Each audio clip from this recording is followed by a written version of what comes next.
Welcome one and all to the very first Anime Snack Time, the official podcast of Madman Entertainment, your window into the world of anime. And I'm joined today by my lovely co-hosts, Clay and Scott, aka Scott. Right off the bat, I just want to apologise. Dean actually had a very, very strong garlic souvlaki for lunch today, so pardon me if there's a bit of a stench in here. Just excuse me. It's lovely, although perhaps next time, in keeping with anime as our theme of the show, you should have something that's quite pungent in Japanese. That would be probably more appropriate. What would you suggest?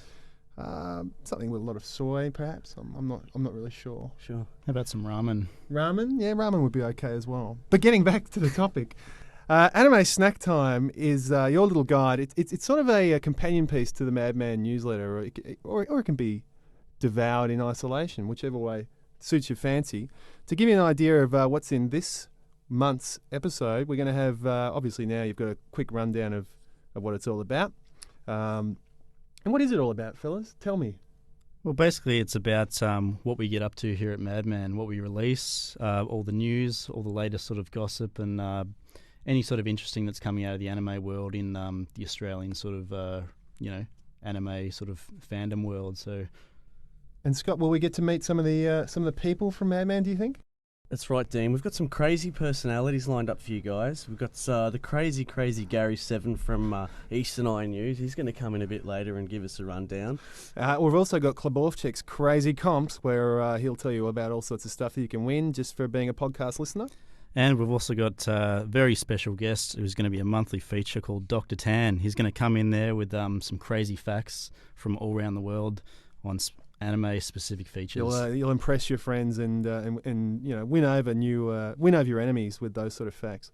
Also, we're going to have a little bit of Q&A from you guys. We've got some feedback, which from this episode forward, you can even write in and submit to us, but we'll give you more information on that later on. And we've also got Pretty Fly for a Sly Guy, which is Sly's convention report. And he's going to round up everything that's coming up and give you guys the info on where you can meet the Madman crew. And it occurs to me that I haven't introduced myself. So before we get underway, my name is Dean. You might have seen me in such things as the Madman newsletter and also on the convention circuit. And I tell you what, we're really looking forward to doing this show. Tell you what, I'm excited, Dean. I mean, that line up to me is just, I'm having trouble keeping it in my pants. It's crazy. I'm excited too. I'm so excited that I think we should throw to a jingle and get on with our very first segment, Dinotron's Dispatches from the Front Line. And now it's time for the latest news with Dinotron's Dispatches from the Front Line. Okay, so here we are with all the news for March. March is a massive month for anime. It's probably the biggest month for anime that we're going to have for at least 2 years, I'd say, because, March and April, because we've got a film from Hayao Miyazaki. So let me tell you about some of the Ghibli stuff we've got coming up. Fellas, you might have some questions, so feel free to pipe in at any time. We'll pipe in, all right? Don't worry about that. Sounds like a threat when you say it like that. I've got questions. Okay, I'm looking forward to them. So Ghibli, I'll start with I want to call it small, but let me start with the one that you guys might leave to last when you're buying, when you're out there picking them up. So Whisper of the Heart's one we've got coming up. And this is kind of remarkable for Ghibli because not only is it not directed by Miyazaki, it's directed by a guy that was known as Miyazaki's heir apparent, but then he rather inconveniently died. So it's kind of like a romance that's set in modern-day Japan. It's a great story. And what happens in the Japan scenario? In the Japan scenario? Well, it's kind of a boy meets girl. Girl follows a magical cat and gets transported. Monster tentacles erupt. And No, nothing like that. This is strictly for the family. It's a sweet story. There you go. Okay, so something you'd watch with your girlfriend, maybe get some popcorn, a 24-piece feed, have a nice night in. Possibly. I mean, between two people, that's a lot of chicken. There's always room for more chicken. I guess. And also we've got My Neighbour Totoro, which you guys have been screaming out for ages. So we're all really fired up about this one. It's a great film. Yeah, it's probably one of the most requested Ghibli titles of all time. Like we always get asked that at conventions, when's Totoro coming out, don't we? So it's finally going to hit the shelves on March 15. So. And if you've ever been to Japan, you'll know there's tons of stuff over there with Totoro's face all over it. So. He's almost like the Mickey Mouse of Japan, isn't he? He totally is. Can I ask you guys a question? What exactly is Totoro? That's a tricky one. Is he a rabbit? Is he sort of like a plushie? Or well, the Go on. I was going to say he's kind of like the Goofy, isn't he? Like he's not quite. Yeah. Everyone really loves anything, Goofy. yeah. Yeah, I mean, the word Totoro apparently in the story, it comes from the word troll. So Totoro is kind of like a troll, but he's not kind of the kind of troll that lives under a bridge and might possibly eat you. He's a very friendly sort of character. He's a lovable troll. He is so lovable. When I talk about him, I just get so happy inside. It's great. Anyway. Let's not forget about the cat bus either. And the cat bus, the often forgotten cat bus is another big feature of Totoro. Anyway, you have all got to check it out. I pretty much assure you all that you will enjoy that film. And, of course, last but not least for the Ghibli stuff, certainly not least, is our release of Howl's Moving Castle, which is on 2 different formats. We're going to have it out as a limited edition, which anybody who's listening to this, you guys want the limited edition. That's a 2-disc format. And we've also got it as a single release. So if you're going to buy it for your niece or nephew or your little brother or your little sister, and maybe they just want to see the film, they don't need to see all the extras and everything else, then that might be the version for them. So, Ben, you're the man that's sort of behind the production of all this Ghibli stuff at our studio. Can you tell us a little bit about what you and the mysterious George, our one of our best designers, came up with for Howl's Moving Castle? Sure thing. Well, it was a very sort of long process. We didn't want to take it lightly. I think we had meetings dating back well into the sort of the middle of last year on what we were going to do with the packaging. We've come up with this really nice sort of digipack, I should say a Mad Pack release, which has got a slipcase and it's got 2 discs. The second disc is full of extras, and some are even exclusive to the Australian release, such as the CG featurette, which is really interesting.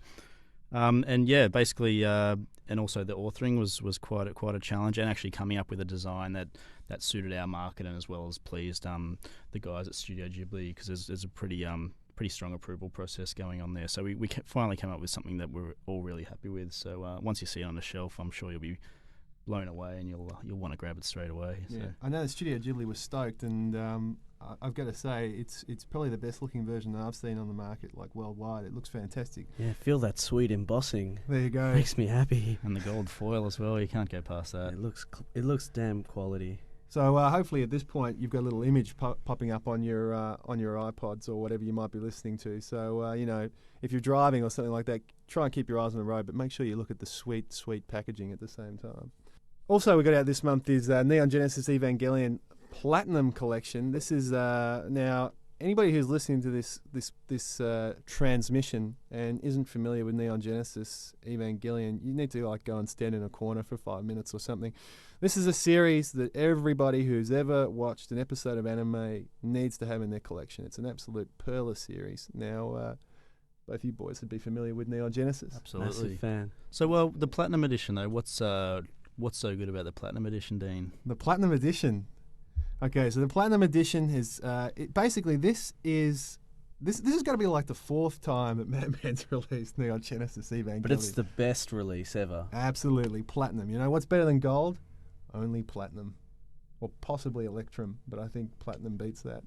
So this has got it all. It's got a booklet in every single volume that explains all the bizarre stuff that's going on, because it is a seriously deep series.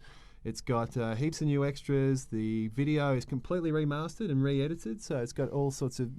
Apparently in the first series there was some kind of jerky cuts and everything else, and this is all straightened out and looks way better. And for those of you guys who've got like full-on sound systems, it's also in 5.1, so yeah, it's pretty much got it all. Cool. I've just got a quick question though. Do you have any news on the feature, like the movie? What's the story there, Dean? The feature. The last I heard, our good friends at 8EV, who we're talking to all the time, those guys are involved with the movie. Apparently need $120 million to get it off the ground. That's a lot of money, isn't it? I kicked in a couple of bucks. I don't know about you guys, but I sent them a Hershey bar. Okay, well that's good. Sort of keep the animators ticking over. Keep the vibe alive. So maybe if we collected $1 from every anime fan around the world, we may have enough to get. I'll tell you what, that is genius. I will quite happily provide my bank details. All the fans can put the money straight into my account, and I will forward it at some future point. That will be fine. What do you think? Well, I think it's a great idea. I think we should start the Save the Evangelion Neon Genesis movie fund, and maybe we could take some donations, and we'll make sure they go to the right place. Absolutely. Keep an eye on a future newsletter for that. But anyway, they've raised $60 million of the 120 they need, so they're getting there. They're getting there slowly but surely. Cool. We've seen some of the designs from Weta, and they look fantastic. It out of control. You know, those Weta guys do good work. You'll have to talk to the guys at Weta at the Supernova that's coming up, because we can maybe put some pressure on them there. Absolutely. In fact, when we get Sly in here later to tell us all about what's coming up convention-wise, he'll be able to tell you. We'll give you a little sneak peek of Supernova as well. All right. Now, the only other one that we've got for you guys that I want to tell you guys about this month, in terms of our debut releases, and fans of Madman will know that there's heaps of other stuff coming out as well, subsequent volumes of all the series you love and have been collecting.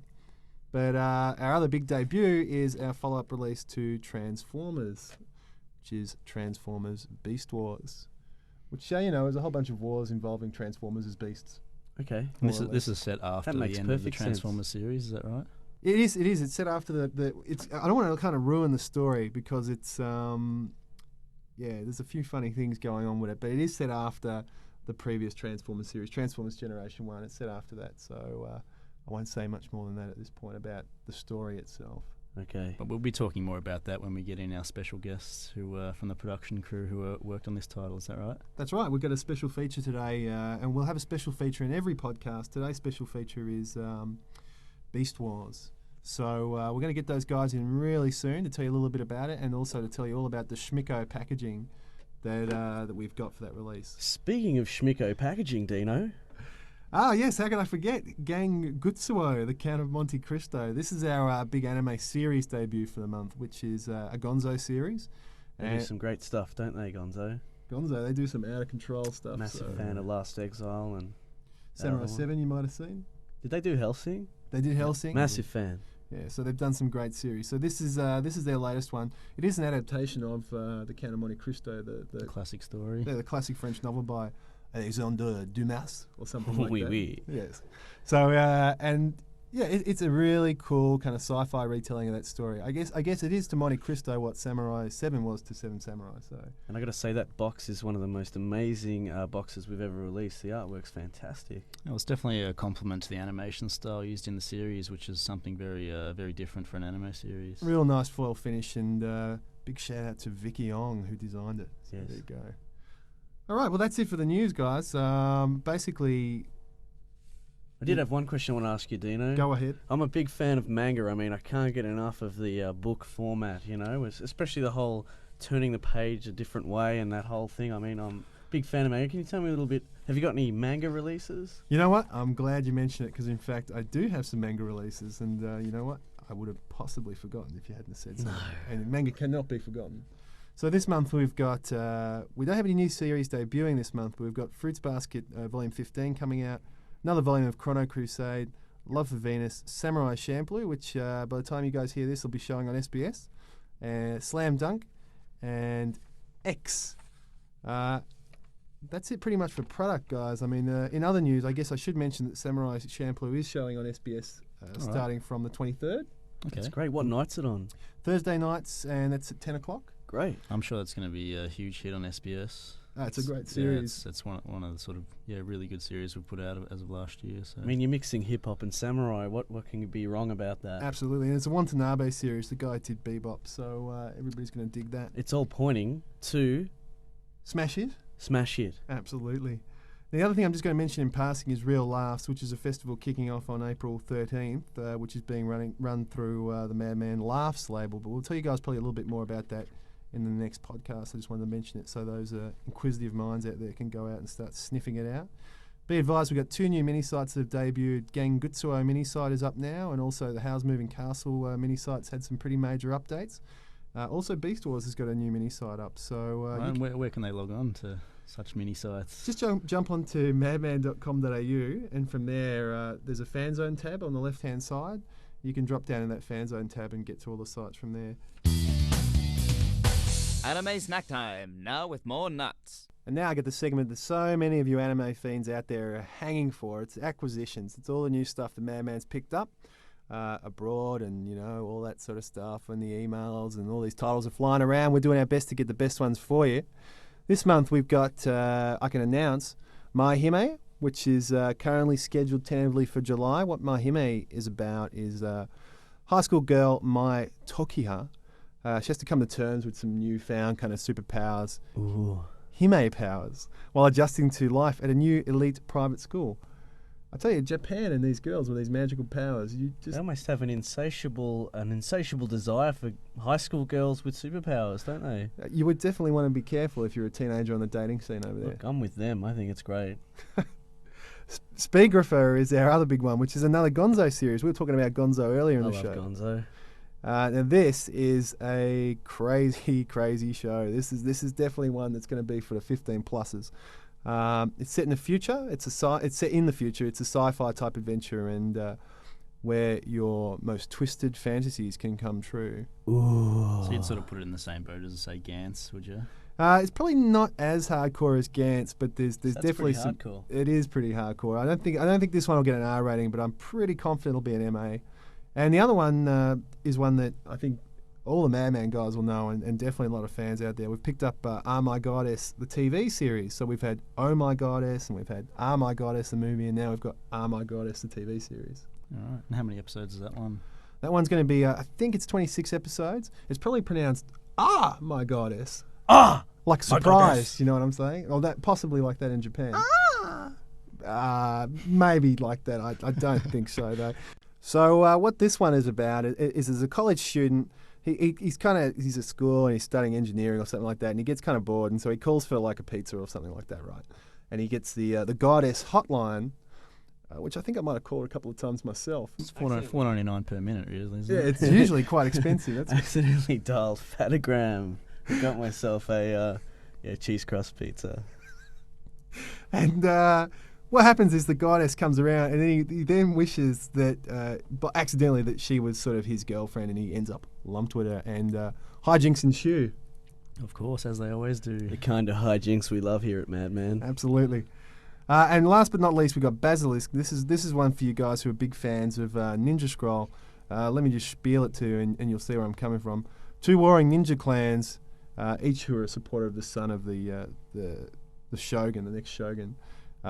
Basically have to send 10 representatives. They get into this big kind of ninja competition battle, and you can imagine where it goes. Can we call it melee? Melee? Melee? Melee? Oh, melee, as You in ever fighting melee? melee? Yeah, sure. Melee? Melee, yeah. That works for me. Melee? Melee? I'm not sure. I think it's a French word. Can you just try it again with melee in there? Melee. Ooh. On my roll. That's cool. Lovely. And the prize, annihilation of the other. That's the best kind of prize. And support of the Tokugawa government for the next 1,000 years. So it's definitely for fans of, say, Rurouni Kenshin, Ninja Scroll TV, all the sort of samurai series that we've got coming out, sort of more for fans of that sort of stuff. Battling, bloodthirsty anime. It's Sounds totally cool. up their alley. Mate, you've read those acquisitions out. I find myself compelled to almost jump in my car, immediately drive down to Jabbers or EB and purchase these new acquisitions, but I'll have to wait because they're not out yet. That's right. You will have to wait. In fact, some of these won't be out till late 06. Keep an eye on the newsletter for all the latest dates. Eastern Eye News with Gary 7. Zang. So I'd like to welcome into the podcast studio this time the dulcet tones of the Eastern Eye guy, Gary 7. Ni hao, Dean. Thank you. Ni hao to yourself. So we're here to talk about, Gary, your upcoming Eastern Eye releases for March. You're the expert, so we're gonna just if you want to give us a title or two and a bit of a spiel, we might shoot a question or two at you. Okay, this month, which would be March, on Eastern Eye, the home of live-action Asian cinema in Australia. A couple of good things coming out. Coma is probably the lead title, the rental title for this month, which is features Lee Sin-jae from The Eye. It's kind of a take on an urban myth where a girl wakes up in a bath with one of her kidneys missing. And then I remember lots that of one. Yeah. You remember that happening to you? Lots of murder and mayhem ensues after that. Following on from that, the Zatoichi series continues with the last in the series, the bloodiest and most violent of our favourite blind swordsman. After that, the first in the Eco Azaraki series, which is kind of I Know What You Did Last Summer meets Japanese horror slasher flicks. And then, of course, our wonderful friend Godzilla coming out with All Monsters Attack. Very good. Now, this Zatoichi guys, it's the same guy that I might have seen last year on the big screen. There was a big, it's the same character. Takeshi Kitano did a remake of the Zatoichi series. I think it's the third longest running series after there's some Chinese series and then Godzilla and then Zatoichi. There was 26 films. in the original series in the early 70s through to the mid-80s. And then Takeshi Kitano, of course, made a wonderful remake just a couple of years ago. And the guy's really blind. It's not like a whole Princess Bride fighting with the left hand and he's really right-handed type thing or anything like that. I think the character's meant to be blind. I don't know. It's just that the glasses are really dark. Right. I don't know if Shintaro Katsu was actually a blind, and he's no longer with us, so we can't ask him. Righto. That was great, Gary. What about any sort of acquisitions or any sort of little announcements for the Eastern Eye label? I suppose an exciting thing coming up is Godzilla Final Wars, the last of the Godzilla movies. Can I just cut in here, Gary? You may. Now, it's called Final Wars. Is it really going to be the last Godzilla movie? This is, I think, the fourth last Godzilla movie. Okay. But I would say, given that it was 50 years since the series started, and it's a pretty big budget production with Ryuichi Kitamura, the guy who did Versus and Azumi directing, I think it will be the last one. And what's great about it is it's got every single monster you could imagine, tons and tons and tons of fights. Awesome. And he's directed in a way where he doesn't take it too seriously. There's plenty of the model tanks getting crushed and men in rubber suits, but also some really cool CGI stuff in there as well. Sounds awesome. But the word wars is actually plural, so that could just lead on to hundreds and hundreds more. Maybe, do we need more Godzilla movies? Yes, the prequel series, maybe. So does Final Wars have more monsters attacking than all monsters attack? Yes. It's got I think it's 15 monsters, and the most before that was 13. But it's pretty action-packed, and we got our website going up, godzilla.com.au. And also, if you go to the website and sign up for the newsletter, you can win a couple of limited edition figurines. We can't say toys. We've got to say figurines. Absolutely. Sent to us directly from the vaults of Toho, who made the studio. The studio made the film in Japan. Sweet. Sweet hookups. All right. Thanks very much for your time, Gary, and we'll hope to see you back here next month for the next podcast. Thank you very much. Anime snack time. And we're joined this month by two powerhouses of production, two giants among men when it comes to putting together a DVD release. And the DVD release in question this month is Beast Wars Transformers. Dean, can I do a little intro? Go ahead. Beast Wars. Dramatic. I like it. It sounded computer generated Cool. because the show is. But anyway, Really? I don't want to ruin the ending. Let's ask the experts. So I'm joined here by Daniel Kloborchik, producer, and Jaren Tan, designer and plenty of creative input into the whole process as well. Howdy doody. Hello. So fellas, we're gonna basically hit you with a whole bunch of questions. So I hope you've swatted up on Beast Wars and you're all ready to answer. Oh, we're covered in Beast Wars. Very good.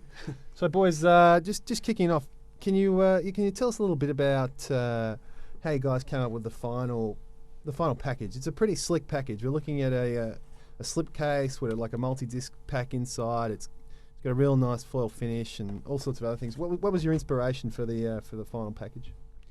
I'll comment that basically the Beast Wars packaging draws from two main inspirations in the brief that Jaren and I came up with, and that is that for the outer packaging, it's got to take a similar look as the Transformers sets, so that you can put on the shelf and proudly display it next to your 6 Transformers DVD sets, and it's also got to look like Beast Wars. So we took what was the iconic Beast Wars eye from the original toy packaging and handed that over to Jaren to make some magic.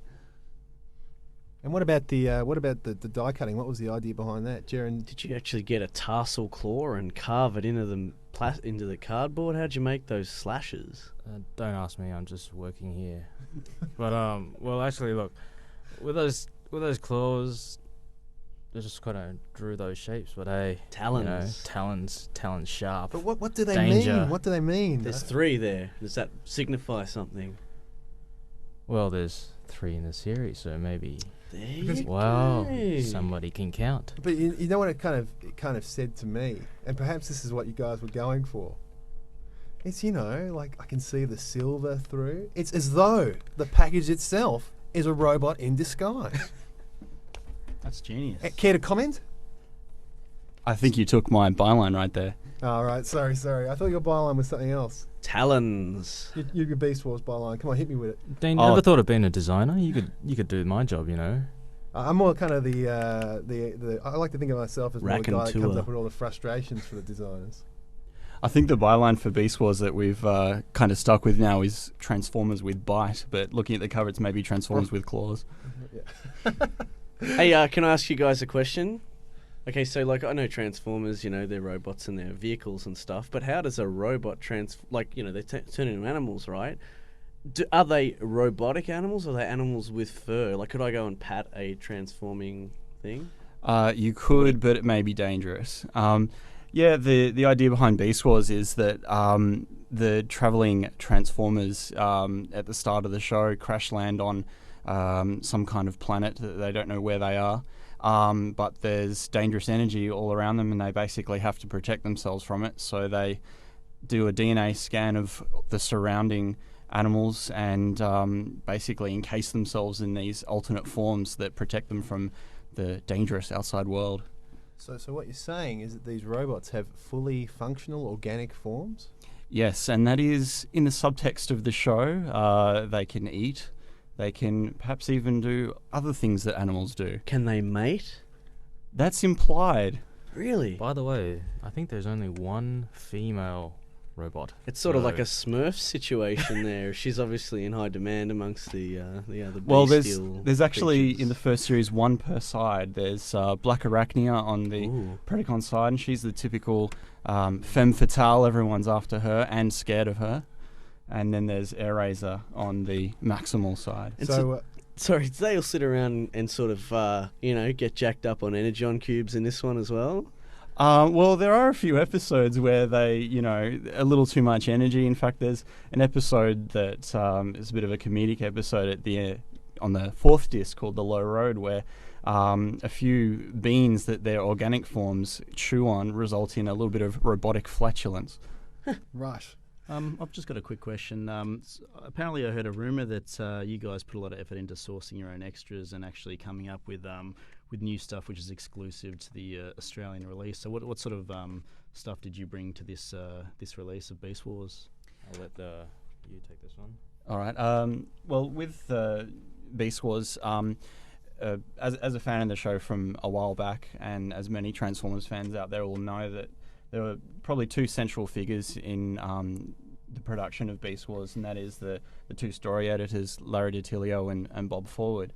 And so I knew that to get an insight on how Beast Wars worked and how it came together, I had to find a link to those guys. And I got in touch with Bob Forward first of all, and because they love doing the show so much, that they were really enthusiastic and want to be part of it, and coupled with a guy by the name of Ben Yee, who's a well-known Transformers fan, who worked with the writers on the show when Beast Wars was originally being produced. He gave them a lot of information about the original Transformers series and how to tie it all together, and they worked it in, and basically getting in touch with Bob Forward resulted in some commentaries that you can listen to on that disc. Great.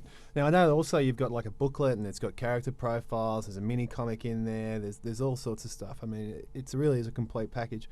What do you guys got coming up for series 2? Like, what do you got planned packaging wise? What kind of extras are you looking at? Just briefly. Well, again, it's chocked full of bestial goodness. Sounds dirty. There's it's dirty in the good sense. Oh, It good. sure is. Well, with Beast Wars Season 2, we've got a whole heap of commentaries ready to go. The Season 2 is 13 episodes long, and happy to say there's 7 commentaries ready to go for it. So more than half the season is actually covered in commentary. That sounds fantastic. That's awesome. Out Looking of forward to that control. one. Very good. And I know that it's on the horizon that you've got some big stuff planned for season 3. Well, I just have to say that Anime Snack Time listeners will have to tune back in to a future installment to find out what's coming up. And congratulations on a great package, guys. You've done a great job. Thank you. Thanks. Thanks for coming in.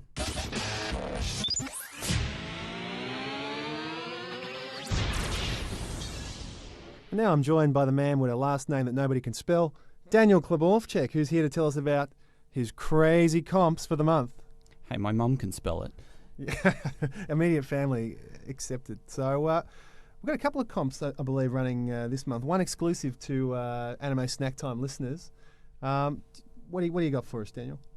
The exclusive for the podcast today is if you email through to snacktime@madman.com.au and tell us the answer to a specific question we'll be asking, you can win each one of our special convention fruit basket beanies. And Excuse me, Daniel. I was just going to ask you, and I probably shouldn't have cut you off because you were going to say it, but how many hats have we got in the range? I think there's 3. They're in front of us right now. 3?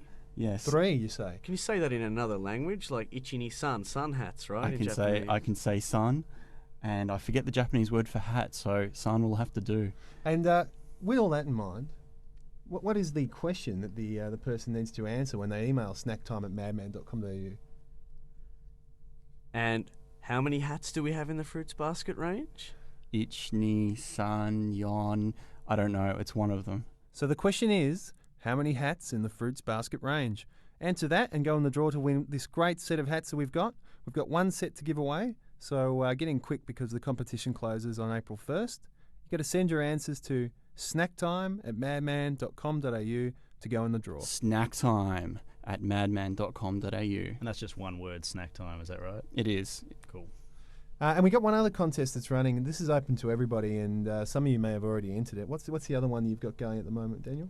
Well, as everyone knows, this month is a big month for the Studio Ghibli catalogue, so we've got a big competition, and that is to win the entire Studio Ghibli back catalogue. And the way you do that is by jumping onto the Madman website, go through to the Studio Ghibli link on the Howl's Moving Castle banner. You're sure to see it. Just click that competition link and enter. You can refer a friend, and that'll give you more chances to win. So make sure you get onto it. And I think there's like 10 DVDs in that contest, so that's a really good one to win, and it's a great range of films. So. And that doesn't actually include the new releases, it's more just the entire back catalogue. That's it, absolutely, the back catalogue. So nothing released this month. But, thus the name, back catalogue. So nobody complains with us you can't win the new ones, because you know what? If you're listening to this like a week after release, I expect most of you have already probably got them. So, all right. Thanks very much for coming in, Daniel. Thanks, guys. We hope to see you. Thanks, guys. I presume that was for Daniel. Of course. All right. We hope to see you again next month with more comps. Sure thing. Hello and welcome to Dr. Tan's Sweet Scoops. Oh yeah. All right, ladies and germs, we've got something really special lined up for you now. We sent our intrepid reporter, Dr. Jaren Tan, all around the world to source the finest and latest anime stories. Dr. Tan, how are you? I'm good, thank you very much. You're looking well. You're looking very tanned. Ooh. Oh, dude. Sorry. But you do look well. Thank you. I've been to the West. Really? Yeah, journey to the West, actually. Now, would you care to tell us how the West was won? Well, Saiyuki. Say that again. Saiyuki. Okay. Yeah. I've heard of that. You've heard of it? Yes. Yeah, well, we've got how many Saiyuki series at the moment? We've got one that's pretty much on release. We've got a film, a standalone movie coming out, and we've got a second series coming up. Well, there's another Saiyuki series. What? Saiyuki Reload Gunlock. Wow. Ugh. And tell us a bit about that, Jaren. Well, all the Saiyuki series, they're based on Journey to the West, which interestingly enough is as a premise to another show, Monkey Magic. Oh. And also even Dragon Ball Z. There you go. So it's all cruising around on Nimbus clouds. Indeed. Everyone loves a Nimbus cloud. That's, Dr.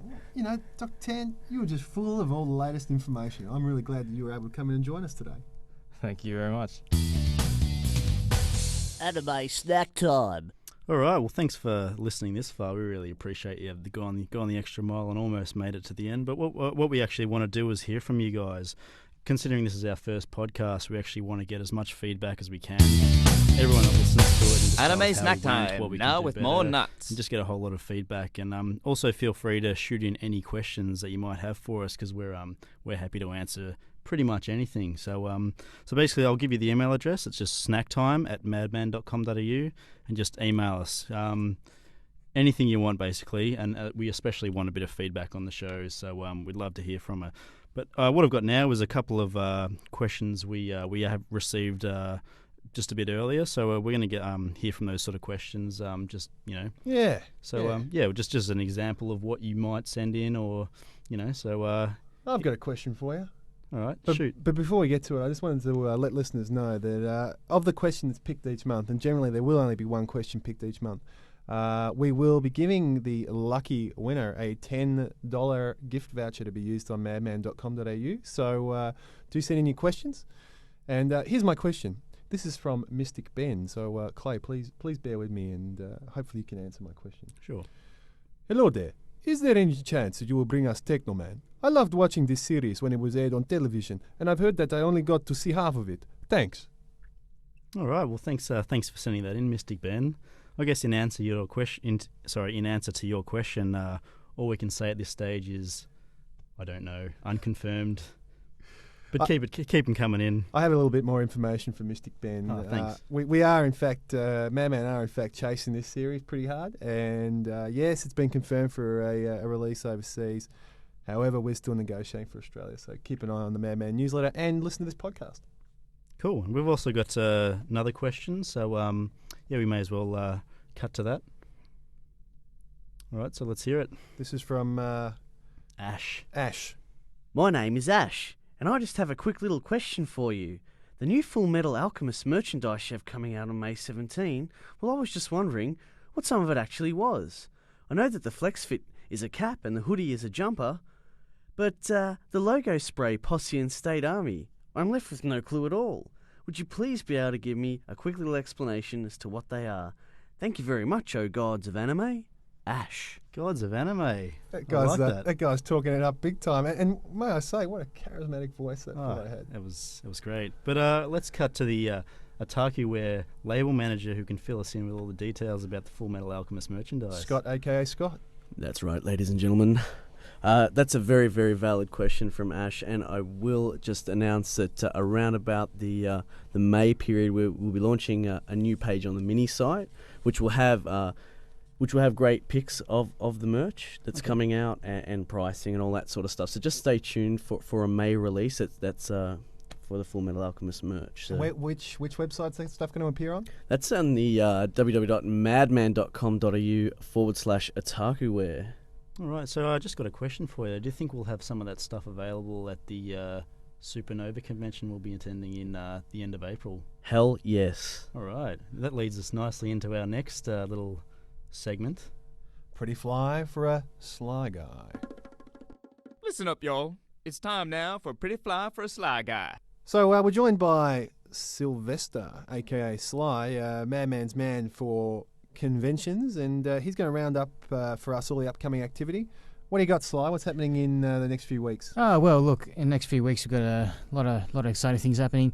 First up, Popcorn Taxi have a anime special here in Melbourne, and with special guest Philip Brophy, and of course a screening of Gantz Episode 1.